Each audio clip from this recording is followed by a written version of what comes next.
guys, welcome to Studio Noir. I'm going to give you a quick rundown on how to use the lighting program. There are two ways you can go about working the lights. So we're going to start with the different looks that are already pre-programmed. Top right it says looks. If you tap, it's going to go through the different looks that we have pre-programmed for you. Say you arrive at a look and you're like, oh, you know what, I like this, but I want to change color. You tap all color and it's going to change all the colors, all the lights, to the same color. Then say you want to add an effect with the lights moving, tap all effects, and the lights will start to move. There are two different effects, one slower, one faster. Say you then want to add a strobe. As you can see, you can keep adding layers and layers to the look that we create.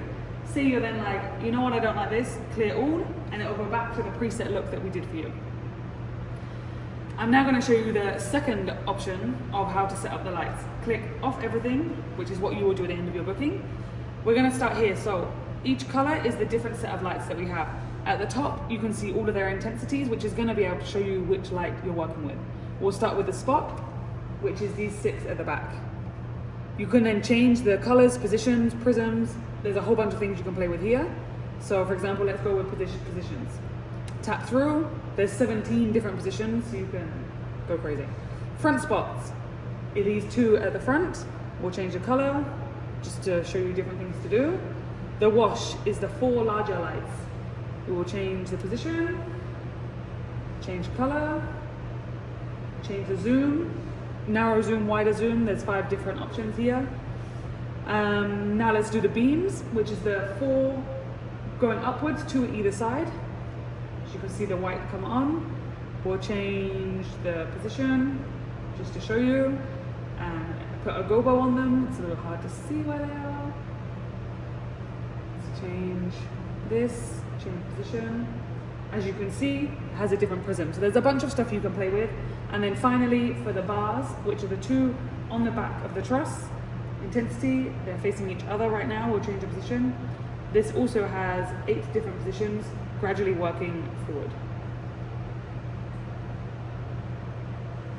Then if you wanted to add an effect, you can go to all effects and everything will start to move like what I previously showed you. Or if you wanted to clear everything and go back to looks, you can do so as well. There are a bunch of different things to play with. It's fairly user-friendly. There is also the haze in the bottom right-hand corner. I'm just gonna clear all. I'm just gonna turn everything off and go back to looks just so I can show you with some haze. Tap the haze button and the smoke machine will start. It takes a little bit to start to come out. Leave it as long as you want.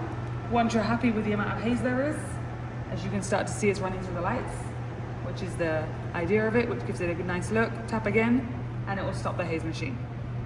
Let me change the look so you can see the haze.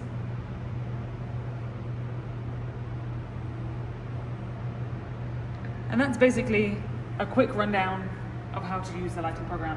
Again, before you leave, if you can tap off everything, you're good to go.